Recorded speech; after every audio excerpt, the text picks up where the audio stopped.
Hey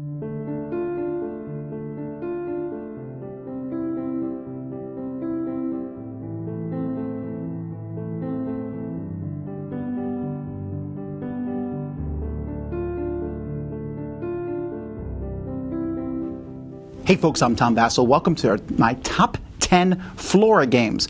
Games about trees and flowers. This is a theme that I actually really like because of how good these games always look.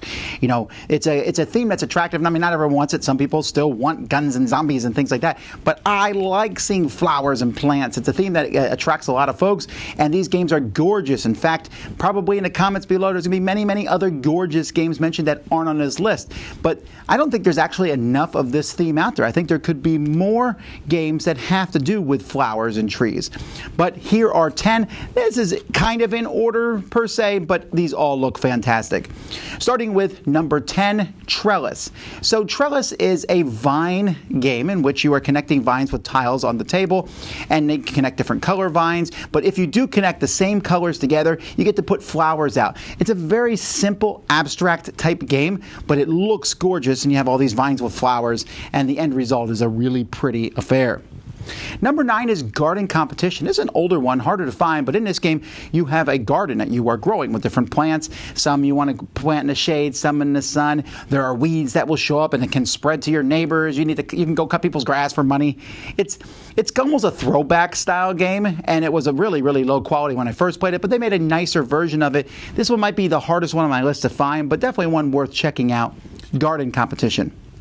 Number 8 is Arbos, the only dexterity game on my list, and this one you're building a tree.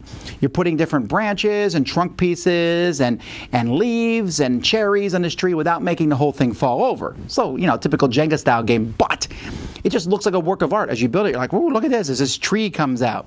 That is Arbos. Number 7 is Cottage Garden. Uwe Rosenberg has done a trilogy of tile laying games, and I could have put any of those on the list, Spring Meadow or Indian Summer, the other two, both very pretty, but I picked Cottage Garden. In this game you have a garden and you're putting different Tetris style shapes into this garden, trying to fill it up, and then you wipe it clean and do another one. It's a solid game, but the artwork is so whimsical and fun that it also brings that gardening vibe to life. Cottage Garden. Number 6 is Petrichor. In this one, you're actually playing as rain clouds. There's rain clouds floating around, and you're trying to rain your rain, I guess, on different plants out there to score points. So, you know, it's such a cool, different theme than everything else. It has a really cool flavor to it. And you have these little clouds going around, dropping little beads of water onto the plants. Again, very pretty, but this one gets points just because there's no other game with this theme out there. Number 5 is the Little Flower Shop. In this game, you own a little flower shop. And it's a drafting game. So you have a handful of cards. You will take one of these cards, keep it, and pass them on. And some of these cards are going to be flowers that you're going to put in different vases, of arranging them so people will come and buy them from you. And some will be more pots. And some will be different points in various ways. It's a simple game. But when it's done, you actually put the cards into the flower shop, and it just has a nice vibe and how it looks. Number 4 is Blossoms. Blossoms is a 2-player game where you're kind of going back and forth, putting flowers out, gorgeous artwork, putting these flowers in, and just, again, push your luck. Maybe I'll draw one more flower. Hopefully it won't make me bust.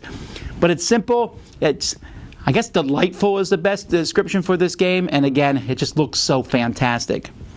Number 3 is Arboretum. Arboretum, I know people would scream if this one wasn't on the list because it has gorgeous trees, and you're placing these trees out there, trying to put them next to each other in various ways. It's both nice and fun as you put these out, but also tense because you don't want people to block you and put things in different spots.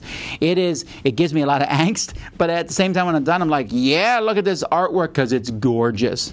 That's Arboretum.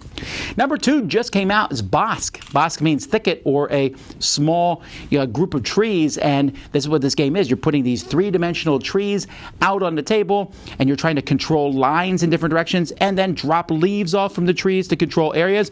It is gorgeous. Halfway through the game, when the trees are up and they're starting to drop leaves, it looks phenomenal. As you watch the trees come up, drop the leaves, and the trees go away. And all the way, the production is stellar. It's just fantastic. And then number 1 on this particular list for me is Photosynthesis. From Blue Orange Games, this one has really big trees. Every time I pull this out to play, people stop. And they're like, what is this? Photosynthesis, as you place these trees out and you're going to grow the trees get from small size to large size. Then there's a sun moving around the outside of the board, and the big trees will block the light from the small ones. It's a mean game, actually, as you're trying to fight each other to get the points and control different areas. But it is a fantastically neat game. And again, it's about photosynthesis, which is something that I'm glad to see that theme in a game. So these are my top 10 Flora games about trees and flowers and such like. What are yours? Tell me in the comments below. Until next time, I'm Tom Vasel, and you've been watching my top 10 Flora games on the Dice Tower.